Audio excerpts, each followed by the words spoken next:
गरीब की बारिश। शहर की कच्ची बस्ती में एक गरीब मजदूर कालू रहा करता था। कालू के घर में उसकी पत्नी जानकी थी। जानकी लोगों के घरों में झाड़ू पोछा करके कुछ पैसे कमा लेती थी और वहीं कालू किसी तरह मेहनत मजदूरी करके 2 वक्त की रोटी का जुगाड़ कर लेता था। कुछ दिनों से हो रही बारिश के कारण कालू की मजदूरी बंद हो गई थी। अरे जानकी, इस बार तो बरसात ने हद ही कर दी, रुकने का नाम ही नहीं ले रही। कुछ समझ में नहीं आ रहा, अगर इसी तरह काम पर नहीं गया तो 2 वक्त की रोटी का जुगाड़ कैसे होगा। अरे तुम चिंता क्यों करते हो, बारिश का क्या है, एक आध दिन में रुक जाएगी और उसके बाद में फिर से काम शुरू हो जाएगा। अरे 3 दिन तो हो गए, बरसात तो रुक ही नहीं रही है और आगे भी रुकने के कोई आसार नहीं दिख रहे। तो क्या हुआ, तुम्हारा काम बंद हुआ है ना? मैं तो अभी भी लोगों के घर झाड़ू पोछा करने जाती ही हूँ। मेरे पगार से कुछ दिन तो निकल ही जाएंगे। अरे घर का खर्चा तो हम किसी तरह चला लेंगे जानकी, लेकिन ये जो छत टपक रही है इसका क्या करेंगे। ये बात तो आपकी सही है। हमारी झोपड़ी अब काफी पुरानी हो चुकी है और इसके छप्पर में भी कई सारे छेद हो गए हैं। रात भर पानी टपकता रहता है। अरे मैं भी इसी बात से बहुत परेशान रहता हूँ, कहीं किसी दिन ज्यादा बारिश आ गई तो हमारी झोपड़ी टूट कर बिखर ना जाए। राम राम राम, ऐसी अशुभ बातें क्यों करते हो? अरे ऐसा कुछ नहीं होने वाला। ये झोपड़ी ही तो हमारा सब कुछ है। अगर यही नहीं रही तो हम जाएंगे कहाँ? ठीक है जानकी, जब तुम्हारी पगार मिल जाएगी तो कुछ पैसे बचाकर झोपड़ी के छप्पर की मरम्मत करवा लेंगे, शायद हमारी परेशानी कुछ कम हो जाए। ठीक है जी, अब ना ज्यादा परेशान मत हो। ये लो, खाना खा लो और सो जाओ, सुबह मुझे भी जल्दी काम पर जाना है। जानकी और कालू अपनी झोपड़ी में सो गए। रात को अचानक से बहुत तेज बारिश शुरू हो गई। धीरे धीरे बारिश का पानी कालू की बस्ती में भरने लगा। पानी भरते भरते झोपड़ी के बाहर तक पहुंच गया था। सुबह के वक्त जब कालू और जानकी सोकर उठे, हे भगवान, ये क्या हो गया? बारिश का पानी तो हमारे घरों तक पहुंच चुका है। अब मैं काम पर कैसे जाऊंगी? रहने दो जानकी, तुम आज काम पर मत जाओ। ऐसे पानी से निकल कर जाओगी और बीमार पड़ गई तो लेने के देने पड़ जाएंगे। लेकिन अगर नहीं गई तो मालकिन लोग नाराज हो जाएंगे। आप जानते हैं ना, बड़ी मुश्किल से एक दिन की छुट्टी भी नहीं देती है। अरे लेकिन जानकी, झोपड़ी के बाहर तो पूरी बस्ती में पानी भरा है, तुम जाओगी कैसे? जानकी जैसे तैसे करके काम पर चली जाती है, लेकिन अगले दिन फिर से बहुत ज्यादा बारिश होती है और बस्ती में ज्यादा पानी भर जाता है। आज तो मैं तुम्हें किसी भी तरह काम पर नहीं जाने दूंगा। अरे अगर तुम्हें कुछ हो गया तो क्या होगा? ठीक है, तुम ठीक ही कहते हो, आज नहीं जाती। अगर मालकिन नाराज हो गई तो मना लूंगी किसी तरह। अरे मनाने वाली क्या बात है, जब तुम बताओगी कि हमारी झोपड़ी में पानी भर गया है तो वो खुद ही समझ जाएंगे ना।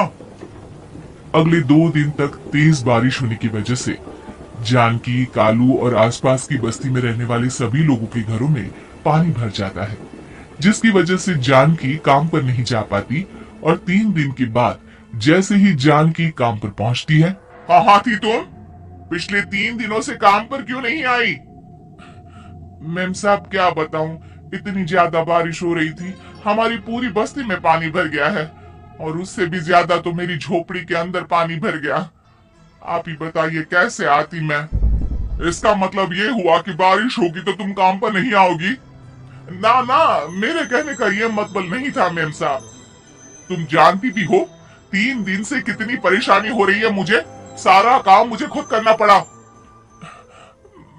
माफ कर दीजिए मालकिन जी, पर मैं क्या करती, आने के लिए रास्ता ही नहीं था, सब जगह पानी भरा हुआ था। बहाने तो तुझे बहुत बनाने आते हैं। जानकी देख, अगर अगली बार ऐसा किया ना तो फिर काम से हमेशा के लिए छुट्टी। अरे ना ना मालकिन, ऐसा मत कीजिए। बारिश की वजह से मेरे पति की मजदूरी भी छूट गई है। बड़ी मुश्किल से घर में 2 वक्त खाने की रोटी का जुगाड़ हो पाता है। आप मुझे काम से निकाल देंगे तो हम क्या खाएंगे? अगर इतनी ही चिंता है तो फिर रोजाना काम पर आया करो। चलो अब जल्दी से जाकर घर का सारा काम करो। बारिश रुकने का नाम ही नहीं ले रही थी। पूरे शहर में बाढ़ जैसे हालात बन गए थे, लेकिन नौकरी जाने के डर से जानकी किसी तरह रोज काम पर जाती थी। एक दिन जब जानकी काम करके अपने घर लौट आई तो अचानक उसकी बस्ती में कुछ लोगों का शोर सुनाई दिया। अरे लगता है बाहर कुछ हुआ है, मैं जाकर देखता हूँ। हाँ हाँ, पता तो कीजिए, ये बस्ती में लोग इतना शोर क्यों कर रहे हैं? बाहर जाकर कालू ने एक आदमी से पूछा। अरे क्या हुआ भाई, इतना शोर क्यों मचा रहा है?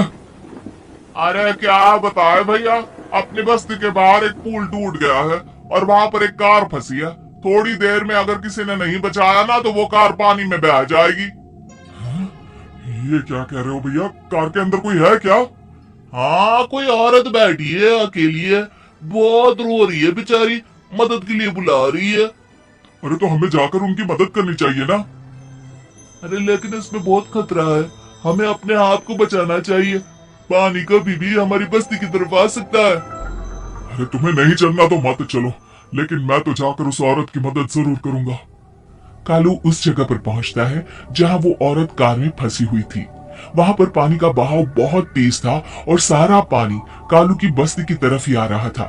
कालू ने एक बड़ी सी रस्सी को पेड़ से बांध दिया और दूसरे सिरे को कार की तरफ फेंक दिया और उस औरत को रस्सी के सहारे बाहर आने के लिए कहा। तभी वहां जानकी भी दौड़ती हुई आई। अरे ये तो मेरी मालकिन है, जिनके यहाँ मैं काम करने जाती हूँ। अरे मैडम जी, आप डरिएगा मत, आपको कुछ नहीं होगा। आपकी गाड़ी को भी मैंने रस्सी से बांध दिया है। थोड़ी देर में पानी का बहाव कम हो जाएगा, फिर हम आपकी कार को भी बाहर निकाल लेंगे। क्या तुम जानकी के पति हो? हाँ हाँ, जानकी मेरी ही पत्नी है, आपके यहाँ काम करती है ना। लेकिन मेम साहब, आप यहाँ पानी में कैसे फंस गई? अब क्या बताऊं, मैं अपनी सहेलियों के साथ पिकनिक पर गई थी, वहीं से लौट रही थी। अचानक पानी का बहाव तेज हो गया और मेरी गाड़ी फंस गई। अरे कोई बात नहीं मालकिन, अब ना आप बिल्कुल सुरक्षित हैं। मैं तो बहुत बुरी तरह डर गई थी, कब से मदद के लिए चिल्ला रही थी, लेकिन कोई मेरी मदद के लिए नहीं आया। भला हो तुम्हारा पति का जिसने मेरी जान बचा ली। लेकिन जानकी, मैंने तुम्हारे साथ बहुत गलत व्यवहार किया।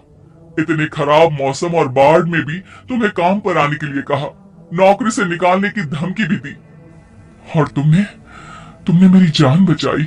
मुझे माफ कर दो। अरे कोई बात नहीं मालकिन, आपकी जान बचाना तो हमारा धर्म था। देखो जानकी, तुम्हारी झोपड़ी में जो भी नुकसान हुआ है उसके लिए मैं तुम्हें पैसे दूंगी। आज तुम्हारे पति ने मेरी जान बचाई है और आज के बाद मैं तुम्हें कभी भी नौकरी से निकालने की धमकी नहीं दूंगी। आज मैं तुम्हारी परेशानी को अच्छी तरह समझ चुकी हूँ। हम जैसे पैसे वाले लोगों के लिए अपने घर में बैठकर बारिश का मजा लेना बहुत आसान है, लेकिन तुम गरीब लोगों के लिए बाढ़ और बारिश काफी परेशानी खड़ी कर देते हैं। ये बात मुझे आज अच्छी तरह समझ आ गई है। आपका बहुत बहुत धन्यवाद मालकिन।